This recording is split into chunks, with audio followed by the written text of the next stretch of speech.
제가 내용을 읽어보겠습니다.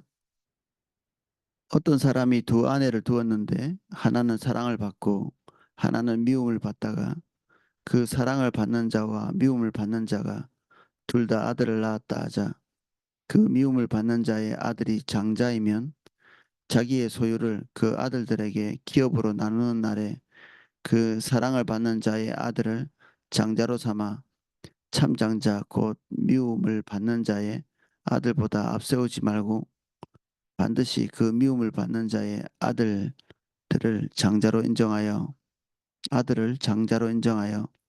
자기의 소유에서 그에게 두 몫을 줄 것이니 그는 자기의 기력의 시작이라 장자의 권리가 그에게 있음이니라. 아멘. 이, 이 부분을 나누기 전에 이 하나님께서 가정을 세우실 때 한 남자와 한 여자를 어, 선택하시고 그리고 창조하시고 어, 가정을 세우셨죠.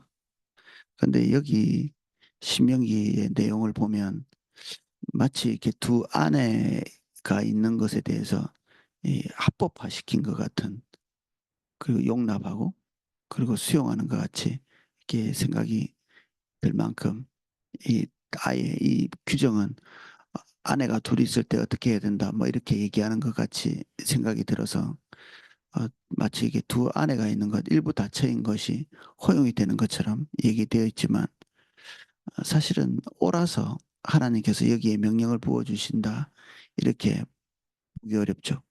성경에는 일부 다처가 어, 심심치 않게 이렇게 나옵니다. 특히 하나님과 가까이 있는 사람인데도 이 일부 다처의 모습이 고스란히 그냥 나타나 있거든요. 하나님께서 일부일처를 지지하신다면 그런 것들을 이렇게 가리고 우리들에게 모든 하나님의 사람들이 일부일처를 어, 소중하게 지킨 것처럼 이렇게 할 텐데 그렇게 성경이 나오지 않고 상당한 부분에서 하나님의 사람이라는 사람들이 일부 다처의 가족 구조를 가지고 있는 이런 것들 볼 수 있거든요. 우리가 거기서 이렇게 봐야 될 게 그겁니다. 일부 다처이면서 그 가정이 어떻게 꾸려가고 있는가 심각하죠. 일부 다처. 일반적인 가정 안에서 어, 자녀와 그리고 부모와의 관계를 꾸려가는 것도 쉬운 일이 아니죠. 근데 성경 안에 나타나고 있는 일부 다처의 모습에서 우리가 볼 수 있는 그 가정의 그 내용들을 보면 막장 드라마가 따로 없죠. 어, 야곱 같은 경우에 일부 다처의 대표적인 예라고 볼 수 있는데 그 안에서는 어, 루벤이 아버지의 처와 동침을 하고 그리고 형제가 형제를 죽이기 위해서 모의하는 그리고 그 안에서 그것들을 회의하고 그리고 아버지가 그런 것들을 채 중재하지 못하는 그리고 그 안에서 모든 자녀들이 아버지의 사랑을 골고루 받지 못하고 어머니를 사랑하는 그 사랑의 순서에 따라서 자녀들도 더 사랑하고 덜 사랑하는 이런 것들이 격차가 나누어지는 유독 다윗은 이 부분에 있어서 하나님의 법을 제대로 따르지 못하고 있거든요. 하나님께서 범사에 그의 순종에 대해서 말씀하시지만 이 가정을 꾸려가는 모습에 대해서는 전혀 하나님 중심적이지 않은 그런 부분들이 있습니다.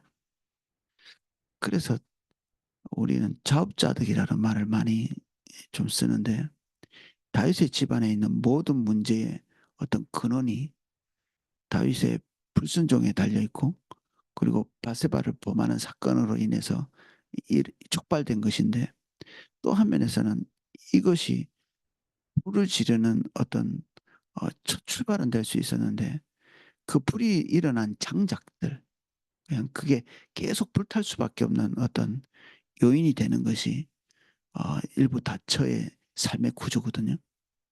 그래서 형제가 형제를 강간하고 형제가 형제를 죽이고 그리고 자녀들이 아버지를 아버지로 여기기보다는 찬탈해야 될 권력자로 이렇게 기도하고, 그리고 형제의 그 파벌, 이 그룹들이 이렇게 나누어져서 그 형제들과 관계를 맺는 사람들이 또한 그 형제들 그룹과 함께 파벌을 이루고 있는, 그래서 그 안에는 남보다 더 못한 관계들이 이렇게 발생하고 있는 그런 모습 볼 수 있죠. 도무지 섞일 수 없는, 아브라함도 마찬가지고, 일부 다처의 구조를 가지고 있는 우리가 성경에서 볼 수 있는 모든 가정들이 다 우리가 사실 상상할 수 없는, 회복하기가 어려운, 한 아버지, 한 어머니 밑에서 난 그 형제들에게서는 어, 찾아볼 수 없는 끔찍한 일들, 그리고 골치 아픈 관계들, 그리고 수습하기 어려운 사건들, 이런 것들이 빈번하게 일어나는, 사실 어떤 가정을 제외할 수도 없이. 그래서 하나님께서 이런 부분들을 고스란히 노출하고 계신다는 것은 우리가 보고 배우라는 거죠. 똑같이 해서 똑같이 악을 답습하는 게 아니라 악의 모습을 보고 돌이키라는 얘기죠. 하나님의 성경, 그 소위 세상의 경전들은, 그 각 종교마다 경전들이 다 있잖아요. 그 경전들은 항상 점잖은 얘기들을 하죠. 뭐 고상해 보이는 이야기를 하고, 그리고 심오해 보이는 이야기를 하는. 근데 유독 성경은 읽기도 나 부끄러운 일들, 사건들, 이런 것들을 고스란히 노출하면서 인간이 어떤 존재인가, 하나님의 뜻과 법, 하나님의 질서를 벗어난 인간에게 찾아오는 끔찍한 일들이 어떤 형태로 벌어지고 있는가, 이런 일들을 고스란히 담아놓고 있습니다. 그래서 어떨 때는 성경을 보는 이 행위 자체가 대단히 불편할 때가 있습니다. 어떻게 이런 일이 있지?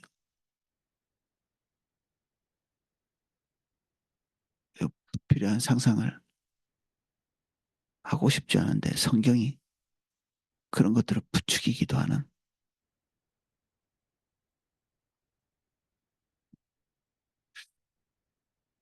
그래서 하나님께서는 이런 그 올바르지 않은 구조들을 기뻐하시는 분은 아니시다.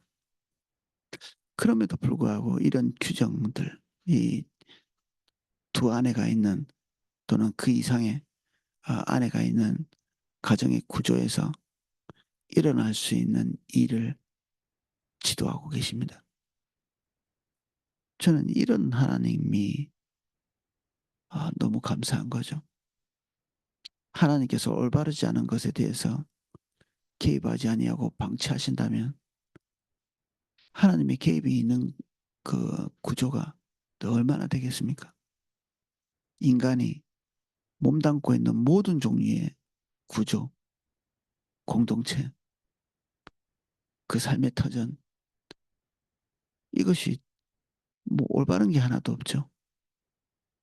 하나님의 도움, 하나님의 지도, 하나님의 개입을 기대할 수 있는 것이 인간이 있는 곳에서는 다 하나하나 없어지게 되겠죠.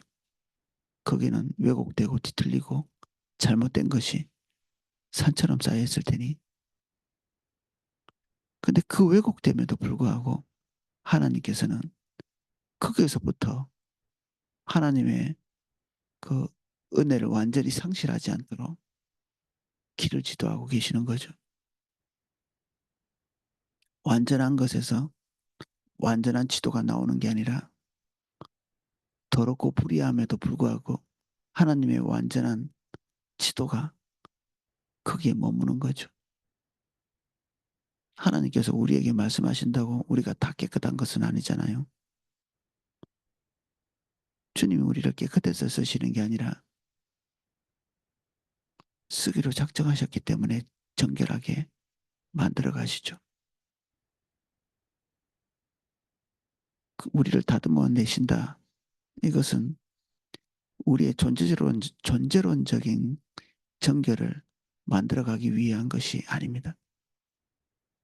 우리의 전 존재가 회복될 수 없는 그런 오염 가운데 있잖아요.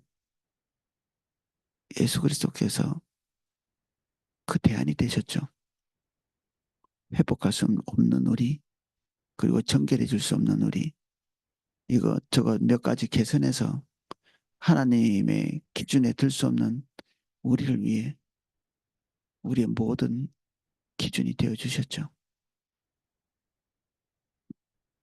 그래서 이 올바르지 않은 상속권, 아, 올바르지 않은 가정의 구조의 상속권이 하나님으로부터 지도를 받고 있습니다.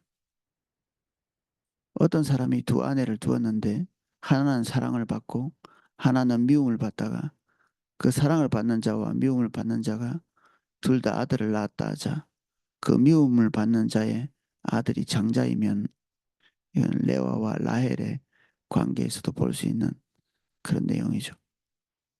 사랑받는 자에게 난 아들에게 더 많은 것을 주고 싶겠죠. 그리고 그를 볼 때마다 사랑하는 아내가 더 생각날 거고, 그러니까 자기가 더 애착을 가지고 사랑하는 그에게 더 많은 것들을 주겠죠. 사무엘의 어머니였던 한나, 그 남편이 한나를 편애했죠.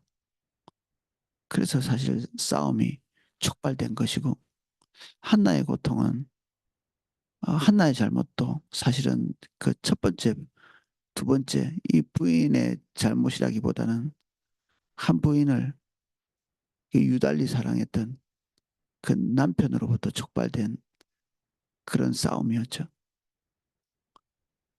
그 싸움의 그 양상을 보면 그 사랑하는 부인에게 모든 것에 갑절을 제공하는, 그러니까 이거 누가 보더라도 그것을 제대로 제공받지 못하는 사람은 마음이 고통스럽겠죠.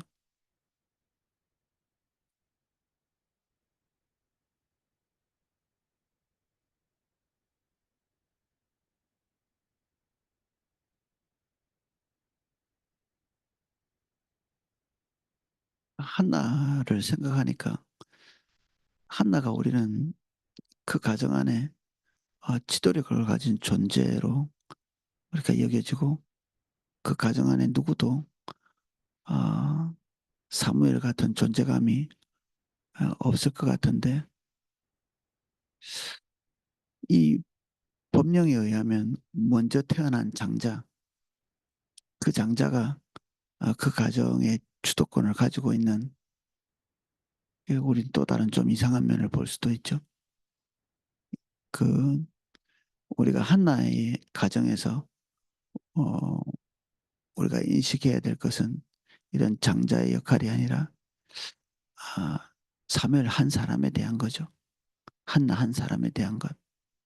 하나님께서는 장자와 상관없이 하나님이 선택한 그 선택한 자의 삶을 통해서 역사하시는 면이 있죠. 어떻게 반응하느냐에 따라서, 그가 하나님 앞에서 어떻게 반응하느냐에 따라서 하나님과 동행할 수도 있고 하나님으로부터 유기될 수도 있는, 여기 나와 있는 이 장자 우선의 이런 원칙들은 하나님께서 한 가정을 올바로 세울 수 있는 길들을, 가정이 올바로 어, 질서를 잡을 수 있는 길들을 제시하는 것이죠.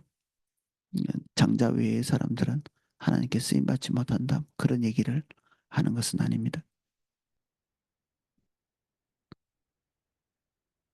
한쪽이 사랑을 받으면 한쪽이 미움을 받는 거죠. 덜 사랑받으니까. 그 미움을 받는 자의 아들이 장자이면 자 아무것도 안 주고 싶겠죠. 근데 그렇게 하지 말라고 얘기합니다. 자기 소유를 그 아들들에게 기업으로 나누는 날에 그 사랑을 받는 자의 아들을 장자로 삼아 그 장자 곧 미움받는 자의 아들보다 앞세우지 말고 기업을 나누는 날 그것이 아버지가 정하는 거죠. 그 무엇을 나누어 주느냐? 아버지가 가지고 있는 것을 나눠 줍니다. 하나님께서 그 아버지에게 주신 그 분량에서 자녀들에게 당, 당신의 몫을 이렇게 나눠 주는 거죠. 이게 고대 사회고 또 1차 산업 사회이기도 하고, 그래서 땅을 물려주는 것이 여기에 속해 있고, 또 다른 것들도 다 포함되어 있겠지만, 예, 주로 1번 순위는 땅을 물려주는 것입니다. 그것이 생산수단이기 때문에. 그런데 그 모든 것들이 어, 장자가 두 몫을 가지고 가는, 이거는 그의 권위, 그리고 하나님으로부터 받은 축복, 이런 것들이 가시적인 제도에 의해서 이렇게 도장이 찍어지는 거죠. 성경에도, 신약 성경에도 그런 게 있습니다. 잘 가르치는 장로에게 2배 공경할 것에 대해서 명령하고 있거든요. 잘 가르치는 장로, 이게 아마 그 오늘날 담임 목회자 같이, 네, 그런 역할을 하고 있는 사람 같은데, 그들은 다른 어, 교회 사역자에 비해서 두 몫을 주라 이렇게 못을 박아놓고 있거든요. 그러니까 경제적인 그 우위에서는 이것과 그 사람이 가지고 있는 위치, 이게 아주 긴밀한 연관성을 가지고 있는 거죠. 이 장자가 두 몫을 받아야 되는 이유는 그 가정 안에서 어, 가져야 될 그 지위를, 그 두 몫이 그 지탱하고 있는 것이죠. 그래서 우리도 곳간에서 인심난다 뭐 이런 얘기도 있고, 그래서 이 경제적인 힘, 능력, 이것이 그 사람의 지위를 지탱시켜주고 유지시켜주는 그런 면이 있죠. 우리가 생각하는 것처럼 그렇게 로맨틱하지 않죠. 우리 영적인 지위, 영적인 질서, 이런 것들이 그 모든 것들을 초월할 수도 있죠. 아무것도 없는데도 권위와 어떤 어, 신뢰를 가질 수는 있는 경우가 종종 있는데, 그게 보편적인 것은 아니죠. 그래서 군인들을 보면 지위가 올라가면 그 품위유지비라고 이렇게 따로 이렇게 주는 것들을 제가 봤거든요. 그러니까 그것을 지탱하고 유지할 수 있도록 인위적으로 제도를 이렇게 만들어 놓는 거죠. 근데 세상 사람들이 이런 것에 대해서 또 간파하고 있는 부분이 있는 거죠. 결국 사람은 다 똑같은 부분이죠. 뭐 지위가 높아졌다고 그 사람의 본질이 달라지는 것은 아닌데, 하나님께서 그가 그 자리에 어, 걸맞는 품위를 유지할 수 있도록 어, 어떤 구조적인 조치를 취해 주시는 그런 면들이 있습니다. 나중에 왕들을 보면 왕도 다른 사람하고 똑같이 사는 것이 어, 세상의 어떤 로망이잖아요. 그래서 그 요순 임금, 중국 사람들은 요순 임금 때 그가 똑같은 지위, 그리고 똑같은 집, 근데 왕이 누군지도 모르고 살아갈 만큼, 그 왕이 어느 날 백성들에게 나가서 어, 당신이 왕을 압니까? 왕이 어떤 사람인지 압니까? 이렇게 물어봤을 때 한포고복이라는 말을 쓰거든요. 내 배가 부른데 왕이 있든지 말든지 누구인지 알게 뭐냐. 그러니까 국가를 정말 잘 다스리고 왕은 가져간 것이 별로 없는, 이게 그들이 꿈꾸고 생각하는 이상적인 성군이었던 거죠. 중국 사람들이. 그래서 요순임금, 요순임금 이런 얘기를 하는데, 그게 없기 때문에 로망하는 것이죠. 그런 사람이 존재해 본 적이 없고요. 그래서 사울 같은 경우에도 왕궁이 없는 걸 볼 수 있습니다. 그래서 초대 왕이었던 사울이 어, 재판을 나무 밑에서 이렇게 하는 모습도 볼 수 있고, 뭐 뒤에는 뭐 어, 왕궁 이런 것들을 만들었겠죠. 근데 본격적으로 왕궁을 짓고 그 권위를 행사하고 이랬던 것은 다윗 때도 왕궁이 보이고, 그리고 솔로몬은 자기 왕궁을 위해서 14년을 투자하죠. 국가의 중요한 어, 재정들을 동원해서 그런 일을 합니다. 그래서 이 물질이 권위의 차이를 나누기도 한다. 그리고 구조적으로 어떤 구조든지 간에 권위 위에 있는 사람이 월급을 많이 가져가고 수입이 많은 것, 이런 것이 우리에게 불순한 것으로 보여서는 안 되는 부분이 있습니다. 그리고 우리는 유산 받는 것에 대한 현적인 좀이 부러워는 하지만 어, 세상 사람들이 유산으로 어떤 어, 부를 취득했다 이렇게 얘기할 때 우리는 비난하는, 그 유산을 받지 않는 것에 대해서 추앙하는 이런 부분이 있거든요. 근데 성경은 이 아버지로부터 받은 이 유산이 아들에게로 이렇게 전수되고 전달되는 게 굉장히 자연스럽게 나와 있죠. 이게 고대 사회이기 때문에 미개해서 그렇습니까? 그렇게 보시면 하나님을 무시하는 것입니다. 고대에서는 하나님께서 깨이지 못하셨기 때문에 이런 식으로 명령하고, 오늘날에는 하나님께서 깨었기 때문에 좀 더 다르게 이렇게 해야 된다고 생각하는 그런 생각을 가지고 있는 학자들도 있거든요. 바보 같은 거죠.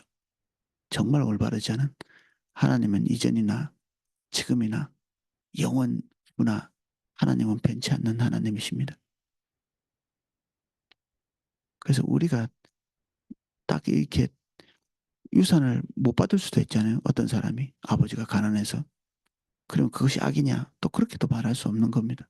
그러나 성경이 말하고 있는 바가 있기 때문에 우리는 그 부분에 대해서 침묵하는 게 제일 안전한 거죠. 그래서 교회가 세습을 한다느니 또 이런 문제에 대해서는 그냥 우리가 침묵하고 하나님께서 의로운 길로 인도해 주시도록 하는 것, 이게 그냥 올바른 것이고, 우리가 거기에 적극적으로 개입해서 뭔가 말하는 것은 위험천만한 일이라고 볼 수 있습니다. 저는 침묵합니다. 그 부분에 대해서. 옳은지 그른지 주님께서 판결하시는 얘기죠. 그래서 남의 종을 누가 판단하느냐? 우리의 종이 아니고 우리가 그 사람을 평가할 수 없는 그런 부분이기 때문에 침묵하는 것이 올바른 태도죠. 그에 대해서 말할 수 있는 것은 하나님뿐이시니까. 그리고 여기서 우리가 보고 있는 그 유산을 받지 못하는 그런 것이 여기에 올바른 가정의 구조다 이렇게 말하고 있지도 않죠. 그래서 아버지로부터 어머니로부터 생산수단을 받는 것, 그리고 그가 살아갈 수 있는 최소한의 투자, 교육도 거기에 포함될 수 있죠. 최소한의 생존을 위한 준비를 시켜줄 수 있는 그런 지지, 후원, 이게 어, 자연스러운 것입니다. 근데 인생을 맨 땅에 헤딩해 나가는 것, 너무 슬픈 일이죠. 그러니까 어쩔 수 없이 그런 상황에 들어가는 사람이 고아들인데, 아버지 없는 사람, 어쩔 수 없이 권위자의 보호를 받지 못하는 사람이 과부죠. 남편이 없으니까. 하나님께서 그들에 대한 특별한 보호, 특별한 은혜를 예비하실 수밖에 없는 거죠. 모든 사람은 다 아버지로부터 받는 유산이 있고 전달되는 지지가 있고 후원이 있는데, 그것이 없는 사람이라면 하나님께서 그대로 방치시킬 수 없기 때문에 그들을 위한 규정들도 따로 말하고 있고, 그들을 잊지 말도록 얘기하고 있고, 하나님께서 특별히 그들을 보호하시는 각별한 보호들도 있는 것이죠. 슬프게 살아갈 수 있기 때문에 하나님께서 보호하시는 것입니다.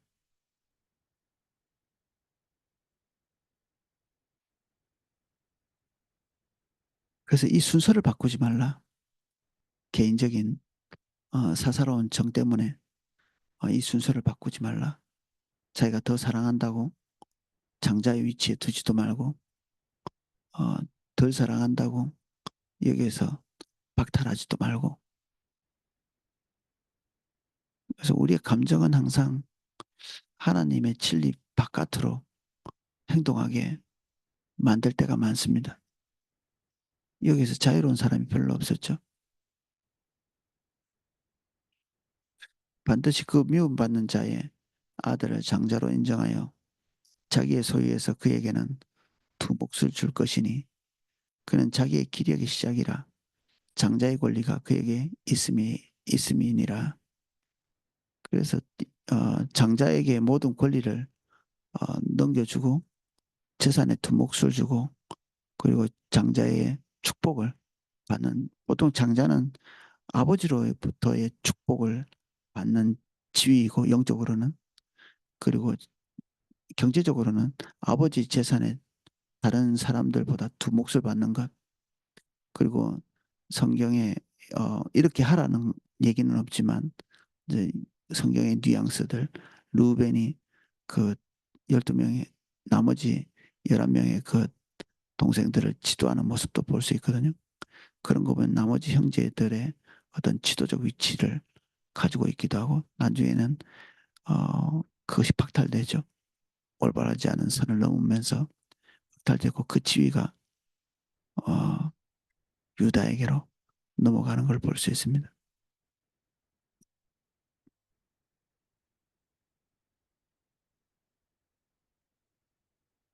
예, 오늘 우리는 이 장자의 상속권 문제를 통해서 한 몇 가지를 살펴봤습니다. 우리가 하나님께서 보내신 곳에 구조적으로 악한 것이 있음에도 불구하고 하나님께서 그 구조적으로 올바르지 않은 것을 포기하지 않는 것처럼 우리도 그 직장, 학교, 가정을, 그리고 어떤 사람을 포기하지 않고 끝까지 지도하는 것, 그가 비록 그 지도를 따라서 온전한 삶을 살지 못하거나 그 공동체가 올바른 방향으로 가지 못한다 할지라도 지금 현재 있는 방향에서 조금 더 하나님의 진리로 접근할 수 있도록 우리가 해야 될 일을 포기하지 않고 단념하지 않는 그런 태도를 가져야 되고, 우리의 감정과 우리의 애정이 진리를 벗어나지 않도록 항상 감시가 필요합니다.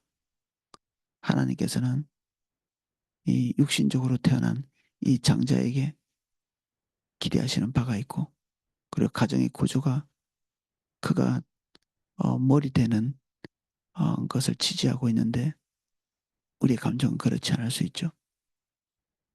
그래도 우리의 감정을 쫓지 않고 하나님께서 기대하시고 계시는 질서를 따라서 가정을 세워가도록 요청하고 있고, 이건 비록 이제 우리가 편해, 우리는 기질적으로 모든 자녀를 다 똑같이 사랑하지는 않습니다. 뭐 열 손가락 깨물어서 안 아픈 자녀가 없다고 하는데 우린 성경에서도 편애가 버젓이 존재하는 것을 봅니다. 우리는 세상이 말하는 것처럼 부분적 진리만 너무 추종하는 것도 또 문제가 있습니다. 모든 자녀를 사랑하지 않는 것은 아니지만 우린 뚜렷하게 더 좋아하고 더 편애하는 자식이 나올 수밖에 없죠. 이게 각자의 기질에 따른 편향성이라고 볼 수 있습니다. 근데 우리가 그런 경향성을 가지고 있다는 것을 냉철하게 이해를 하고 그 경향성을 따라가지 않는 게 너무 소중합니다. 경향성을 따라가지 않는 것. 모든 이에게 공정하게 대하는 것. 이게 어, 가정을 올바른 길로 갈 수 있도록 하는 최소한의 방침이죠. 그래도 아마 우리의 자녀들은 어느 정도는 알 겁니다. 엄마 아빠가 어느 정도의 편애는 가지고 있다는 사실을. 근데 이 성경이 말하고 있는 이 정도만 해도 어느 정도의 유지는 할 수 있다. 그래서 우리 부모가 완전한 채 해서는 안 되고 우리도 분투해서 하나님께서 말씀하시는데 서기 위해서 부단히 자기를 조정해 나가고 있는 모습을 자녀들이 봐야 될 필요가 있죠.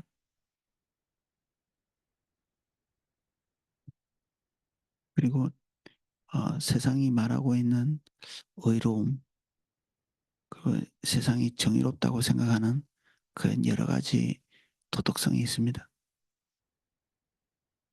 지도자라면 이래야 되고, 이렇게 해야 공평하고, 저렇게 해야 정의로운 것이야. 이렇게 얘기하는 그 대세를 이루고 있는 정의로움이 성경과 대치되는 경우가 많다는 얘기입니다. 그래서 우리가 세상에 있는 가치관대로 가는 것을 무서워해야 합니다. 세상이 옳다는 대로 가면 세상은 왜곡된 가치관을 가지고 있기 때문에 우리가 그대로 따라가도 양심의 가책이 별로 없습니다. 그때 로마서는 세상에 있는 질서들을 폐역하다는 단어로 표현하고 있거든요. 잣대가 휘었다, 구부러져 있다 이런 뜻인데 세상은 다 하나님의 질서대로 평평하게 돼 있지 않고 휘어져 있습니다. 왜곡되어 있는 거죠. 우리가 그것들을 가져와서 우리 자신에게 교회에 그리고 우리 가정에 고스란히 대입하면 중대한 문제가 생길 수 있습니다. 그리고 그 문제를 사실은 수습할 방법도 없습니다. 주의 말씀대로 안에서 생긴 문제들은 다른 방법으로 수습할 방법이 없습니다. 다시 하나님의 말씀대로 구조를 재조정하는 방법밖에는 다른 방법이 없는데 세상의 사람들은 그런 식으로 하지는 않거든요. 그래서 우리의 성정과 맞지 않는다 할지라도 하나님께서 말씀하시는 성경이 무엇을 추구하고 있는지를 골똘히 고민해 볼 필요가 있습니다. 왜 이렇게 명령하고 계신가? 우리는 그것에 대해 충분히 납득할 수 없습니다. 장자에게 두 몫을 주라. 이런 거에 대해서 뭐 이런저런 설명을 주석에 하고 있거든요. 뭐 고대 사회는 원래 그랬다 뭐부터 시작해서 그래서 성경에서 그렇게 말한 케이스를 몇 번 이렇게 얘기는 하고 있지만 왜라고 말할 때 충분한 대답을 하고 있지는 않습니다. 내 기력의 시작이기 때문에 그렇다. 이 얘기는 있는데 그게 무슨 말인지 이 설명이 잘 없어요. 이게 정력의 시작이다. 힘의 시작이다. 또는 뭐 가정의 시작이다. 이런 얘기는 있는데 그것이 우리에게 충분한 납득을 가져다 주지는 못합니다. 좀 저도 자세히 알아보려고 꼼꼼하게 읽었는데 그 이상은 더 없습니다. 성경 읽는 것보다 좀 더 자세히 알고 싶은데 성경 읽는 것 이상으로 더 많이 선언하고 있지는 않거든요. 기력이 시작이다. 그것 외에 나오지 않기 때문에 그러면 이제 우리는 더 상상의 나래를 펼쳐서 왜라는 질문에 대해서 답변하려고 애쓰기보다는 그러면 필히 왜곡될 가능성이 많기 때문에 아, 우리 힘의 시작이고 하나님께서 우리를 통해서 다음 세대를 세워가는데 장자가 첫 번째 난자가 굉장히 중요한 역할을 하는구나. 이렇게 수용하는 거죠. 이해는 안 되지만 내가 셋째, 넷째를 더 좋아하는데 그래도 첫째를 어, 그 형제들 안에 중요한 위치에 두는 게 맞구나. 어, 그렇게 받아들이는 거죠. 왜에 대한 설명은 할 수가 없습니다. 오늘은 여기까지 살펴보겠습니다. 주님이 우리에게 말씀하시는 몇 가지 권면들에 대해서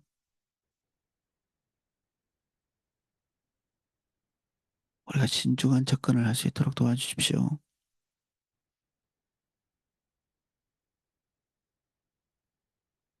세상이 말하고 있는 큰 대세와 하나님께서 말씀하고 계신 것들을 그 차이를 면밀히 분석할 수 있는 은혜를 주시고 우리의 것을 선택하거나 우리의 편리에 따라서 또는 우리의 감정적인 판단에 따라서 행동하기보다는 결정하기보다는 납득이 되지 않아도 주님이 우리에게서 제시하고 있고 기대하고 있는 바를 따라 우리의 삶의 구조들을 세워갈 수 있도록 은혜 주십시오. 오늘도 하나님께서 우리를 보내시는 직장, 가정, 그리고 공동체 안에서 왜곡된 것이 발견될지 모르지만 주님같이 단념하고 포기하고 그리고 뒤로 물러나지 않고 하나님의 뜻과 하나님의 기대를 바라보며 우리가 할 수 있는 역할들을 해낼 수 있도록 은혜 주십시오. 예수님 이름으로 기도합니다. 아멘. 예, 각자 기도하실 수 있도록 음악을 방송해 드리겠습니다.